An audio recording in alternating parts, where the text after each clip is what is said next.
What if I told you that there are 5 old LA heist films that are basically Grand Theft Auto, the movie?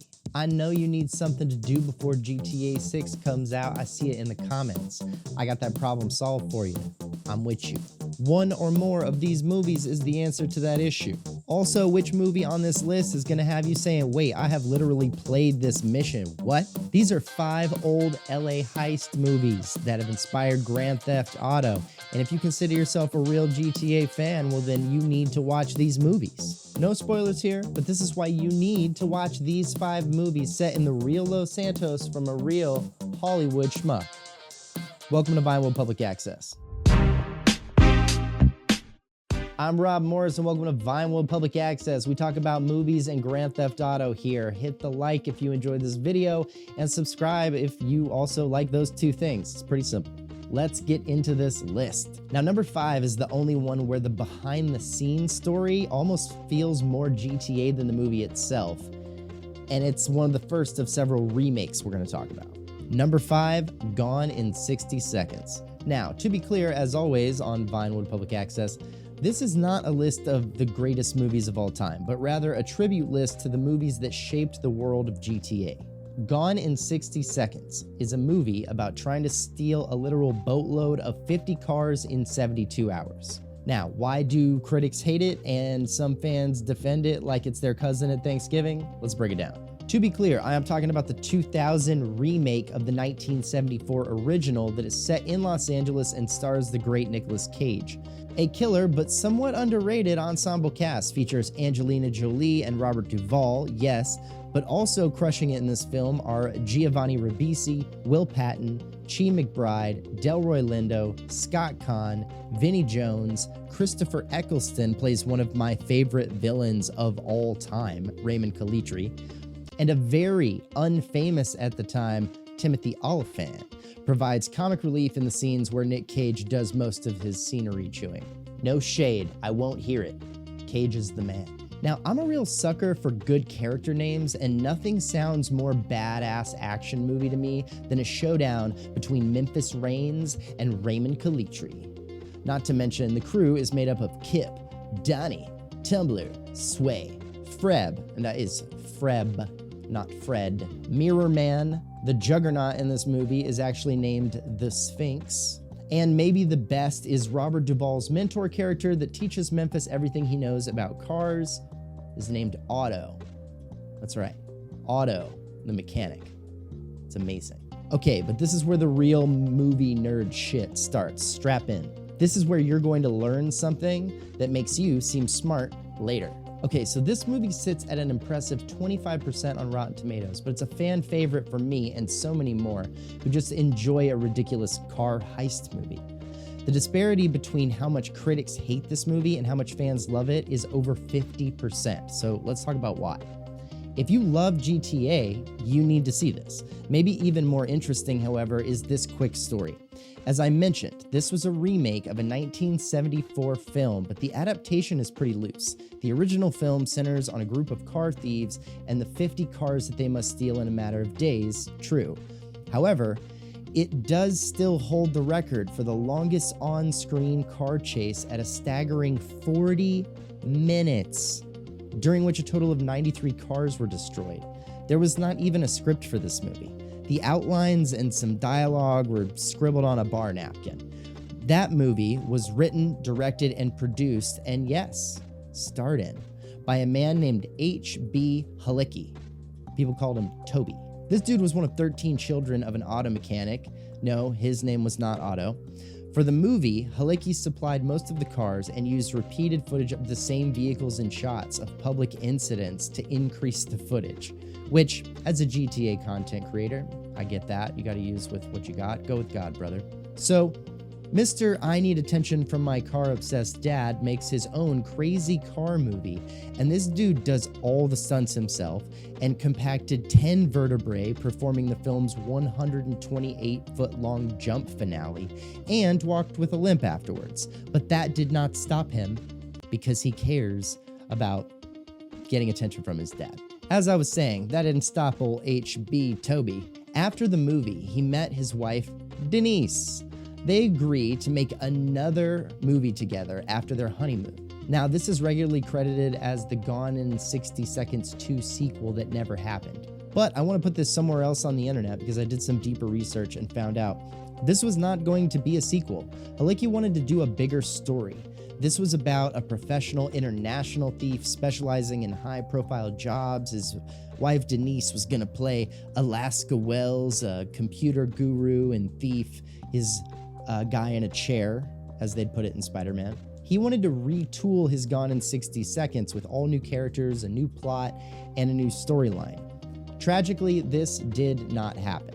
Well, at least he didn't finish. On August 20th, 1989, the unthinkable happens, and while filming in Buffalo, New York, Halicki was preparing for one of the most dramatic stunt sequences in the film, during which a 160-foot water tower was supposed to suddenly topple, but a cable attached to the tall tower snapped. The cable sheared off a telephone pole, which tragically fell on Halicki and killed him in some Final Destination.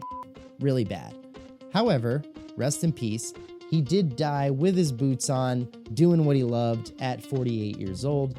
And, he gave us Gone in 60 Seconds. So thank you, Toby. We appreciate you. Also, as an homage, Toby was given as a name to the youngest member of Kip's crew in the 2000 remake. Boom. You see how I brought it back around till we're talking about Nicolas Cage again? Professional. Let's go. So where does Grand Theft Auto come into the mix, and what kind of stuff did they steal? As always, no major spoilers here. Set up in the trailer and established in the first few minutes of the film, Nicolas Cage is retired car thief Memphis Reigns, who is pulled back into the game to save his brother Kip. What ensues is the primary influence for the series of missions in GTA 5 given by Devin Weston. GTA even copies the infamous Blacklight Auto Shop stolen car list as an homage. Memphis gets his old crew together to steal 50 cars in 3 days. It's got a high contrast vibe that Midnight Club fans will particularly appreciate. It is ridiculous and over-the-top Grand Theft Auto, and no one can argue otherwise. It legally is. Go check it out. Number 4 is basically all cutscenes, if you think about it like Grand Theft Auto, and there's a reason that you never see the actual heist. Let's talk about it. Number 4, Reservoir Dogs. Now, we've talked on VPA before about the movie True Romance. True Romance was written by Quentin Tarantino and sold in order to finance another script he wanted to direct himself. That film was his 1992 semi-breakout hit Reservoir Dogs. Now, long before Kill Bill and Inglourious Basterds, and even a couple of years before Pulp Fiction, Tarantino got a lot of attention with this LA-based heist movie featuring the now notorious 6 guys in black suits and skinny ties. If you've ever wondered why GTA loves certain camera angles and crew archetypes, this one is going to be the vegetables in the stew. This movie's cast, in my opinion, is perfect, even if Quentin Tarantino doesn't think so.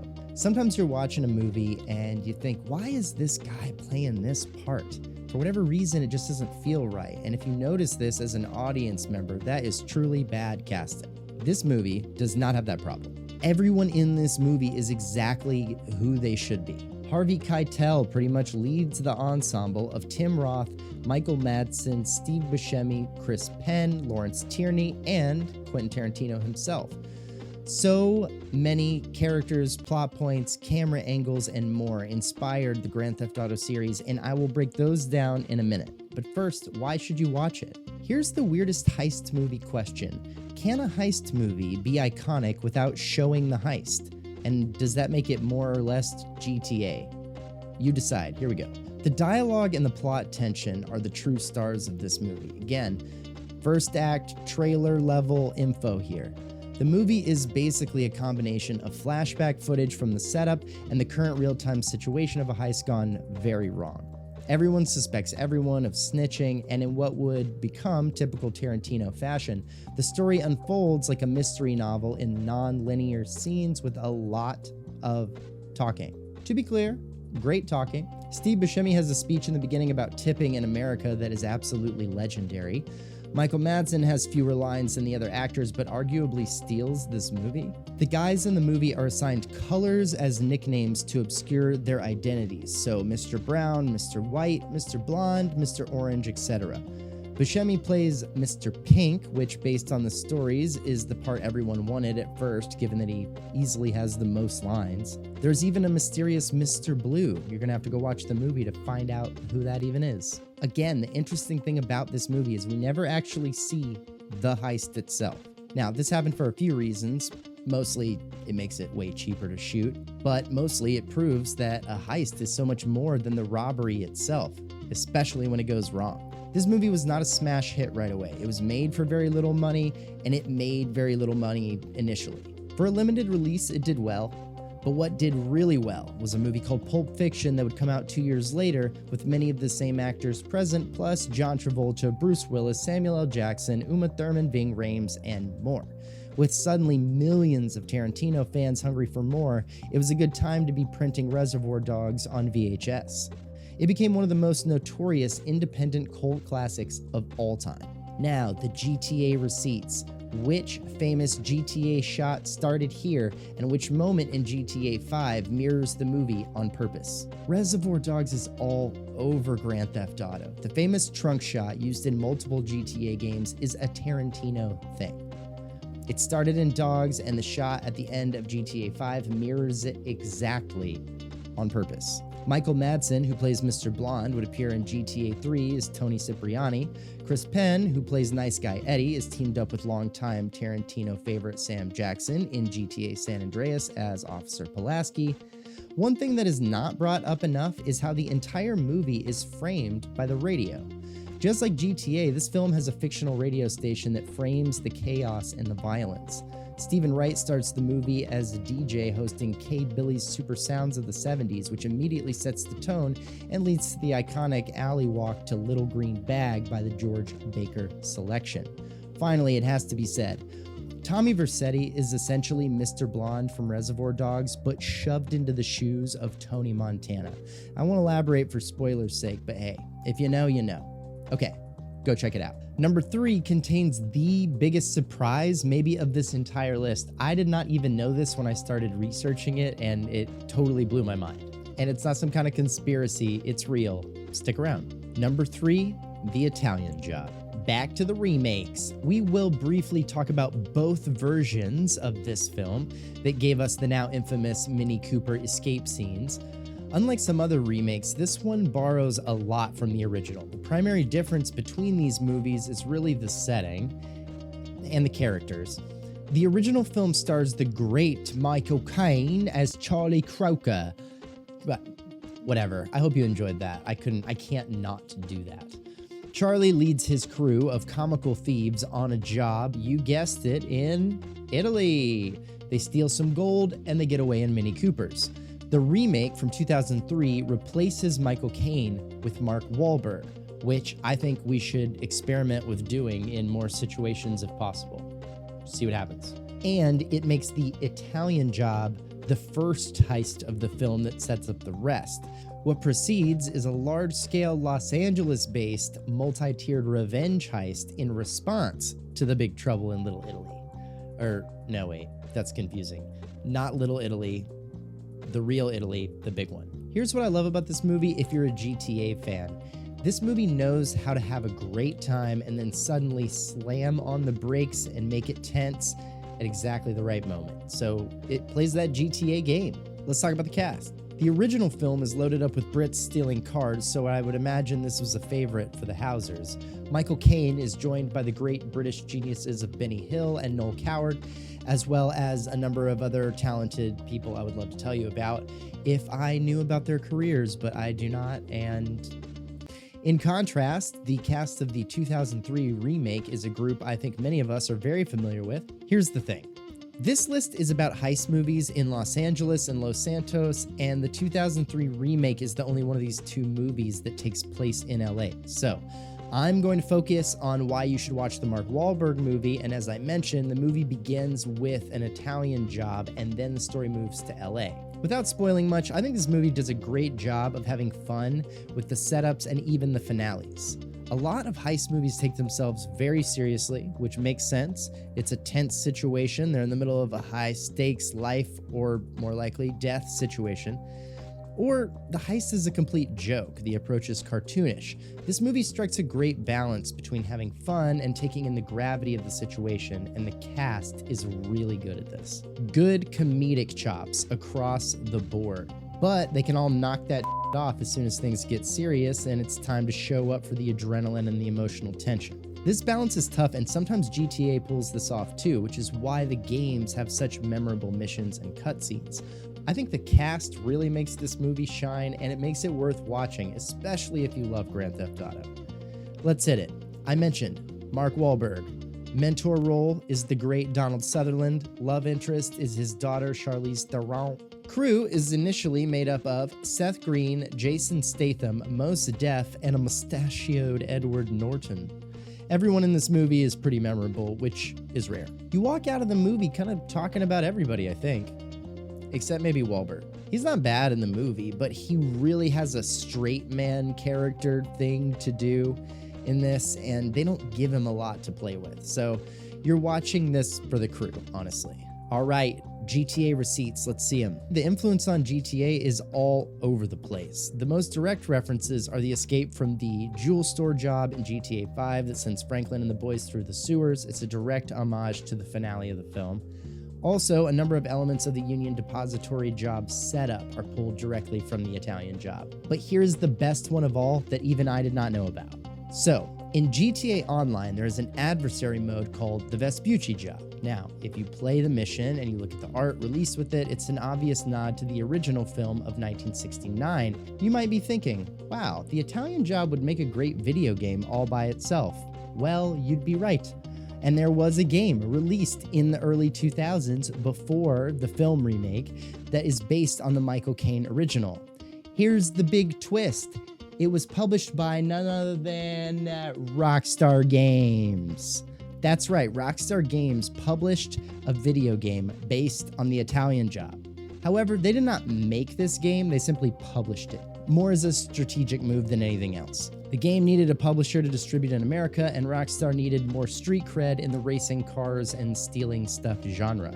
Sounds like you got 2 movies to watch and a PS1 emulator to find. Next, number 2 is great if you love the Fast and the Furious, but also surfing, and also are dumb and think that Jason in GTA 6 is gonna be a cop. Let me explain. Utah! Give me 2! Give me 2! Utah! Give me 2! Speaking of 2, as you may have noticed, normally when there is a remake of a film, I recommend that you watch both of them. I actually think I've done that for every film where that's the case on this channel. This time, I don't care if you watch the remake at all. I didn't. I won't. The original movie is just so special and awesome to me, and I am firmly in the camp of we did not need to remake this movie. I'm not here to bash the 2015 film. I'm actually not that kind of film fan. However, I just don't care about it. Go watch it if you want. Anyway, Keanu!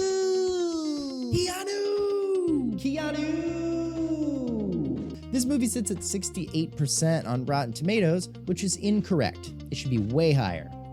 Or maybe not. Look, I just really like it, okay? Let me tell you why. Hey, look, some people don't love action Keanu Reeves, okay? They want to see him in, like, The Lake House with Sandra Bullock or some. But the rest of us love it, and Point Break is the origin story of Keanu Reeves kicking ass and taking names, bruh. Plus, Patrick Swayze, Hemsworth edition, Gary Busey, Good Guy edition, and Lori Petty, heterosexual edition. Spoiler-free premise here, Keanu is undercover FBI agent Johnny Utah attempting to bring down bank robbers who wear rubber masks and appropriately call themselves the ex-presidents. Too old for this shit, Gary Busey is Utah's partner that has this crazy wackadoodle theory that these untouchable bank robbers are actually surfers. Boom, Keanu has to learn how to surf or no more movie. Fun fact, Hawaiian hotboy Keanu Reeves is no stranger to the waves and loves surfing, but did not know how to do so until he was in this movie. In fact, no one knew how to surf. Swayze, Reeves, and Petty all had to learn, and Lori had never even been in the ocean before. Acting! Also, this movie is a lot like The Fast and the Furious. Just, again, it's with surfing instead of racing, so pick your sport. Okay, here come the GTA Easter eggs. Pay very close attention. We're going to learn about Trevor's truck. A few things make this film truly iconic and perfect fodder for GTA homage and parody. A few things are pulled directly from the film. I just rewatched this one, and here are the things that I caught. Small things like Patrick Swayze's character's name is Bodhi, short for Bodhisattva, which many might remember as the name of Trevor's truck model, the Canis Bodhi. Probably related. Much larger, small spoiler here, the final heist of the film mirrors the bank job from GTA 4 in the way it goes wrong almost exactly. The ex-presidents are clear inspiration for a number of GTA Online heist moments. The bank manager in one of the banks is named Mr. Duggan. I'm not sure if that one's a coincidence or not, but I mean, who knows? How many people have you ever met named Duggan? Honestly, 68% on Rotten Tomatoes might be fair and exactly right, because it is loaded with some plot holes and ridiculous writing, but man, I just love it so much, and I could not recommend it more if you love Grand Theft Auto. Be patient. The second half of this movie, or the second hour, is so much better than the first. Just wait. Next. All right, before we hit number one in traditional YouTube list fashion, I got two honorable mentions I gotta throw out. Grenade style, because man, we have to bring them up in this conversation. And they're kind of the same movie. Die Hard. Okay. When you have a controversial list, if you can include Die Hard, you have to. Those are the rules. First, it is a Christmas movie. Shut your damn mouth. Second, it is technically a heist movie, though it is not clear from the very beginning because our protagonist is not in on the heist. So, why honorable mention? Well, the thing I just said, and also it takes place in the same building the whole time. So it doesn't really feel like Los Angeles as much as the other movies on this list. But the references and homages over the years between Die Hard and GTA are countless, and it deserves its own video, honestly, some other time. So Die Hard is awesome. Go watch Die Hard. And Speed. This movie is kind of a heist movie like Die Hard, but a little less so. Speed was actually sold at the time as Die Hard on a Bus, but it is definitely a Los Santos special. And if you have played either Grand Theft Auto that takes place in the parody version of LA, watching this high-octane thrill ride will set off all sorts of tingles and jingles inside you. Fresh off the back of Point Break, Keanu Reeves tears it up. Dennis Hopper is the bad guy. He played the film director in Grand Theft Auto Vice City. This is the movie where Keanu Reeves learned how to carry a whole action movie on his back and set him up to be Neo, the One, and John Wick. Also, don't sleep on a breakout performance from Sandra Bullock. Jeff Daniels is the partner, and Joe Papa Pope Morton, and Alan Cameron Fry, Connor Roy Ruck make this one of my favorite movies of all time. I'm not exaggerating, top 10. And finally, the movie that'll have you saying, wait, is this GTA 5 the movie? Number one, Heat. Heat! We gotta talk about Heat. Come on now. There may be no more direct inspiration for Grand Theft Auto 5 than Michael Mann's 1995 hit film Heat with Robert De Niro and Al Pacino. If you love GTA 5 and you have never seen this movie, watching it is going to be a surreal experience. I'm gonna explain that in a second. First, let's talk about the movie itself and the incredible cast. Let me kick you a scenario. It is 1994, and you are a huge fan of action crime dramas. You go to the theater to see another flick, and before the movie, a trailer comes on. In the first 30 seconds, it is revealed in this order: armored truck heist, Robert De Niro, Al Pacino. Already, you're losing your shit. Then you add in Michael Mann is directing it, and Val Kilmer, and Jon Voight. Oh, game over, bro, game over. Let's skip right to the meat of it. This is how the movie was sold and why it was so highly anticipated. See, De Niro and Pacino were at the absolute peak of their careers, considered the masters of the crime drama genre, but they had never appeared on screen together in the same scene. They both had leading roles in The Godfather Part 2 as Michael and a younger Vito Corleone, but since their stories take place in different timelines and the two never spoke to one another, this would be not only the first time that they would share a screen, but the movie pitted them against each other. Genius marketing, and it wasn't just a gimmick. This movie easily earns the iconic encounter between the two veterans, and Michael Mann set this up in a few ways that are very smart filmmaking. The movie is very long.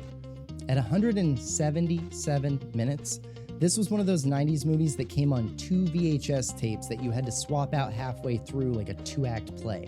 Pacino's detective chases De Niro's master thief across hours, and when they finally stare it off face to face, it is a pair of legendary performances.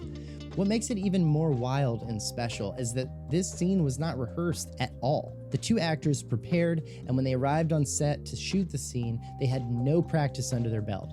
Now, films don't get as much rehearsal time as a play or a musical. It never really feels like you have enough time to practice it before you have to shoot the thing, which is a money issue.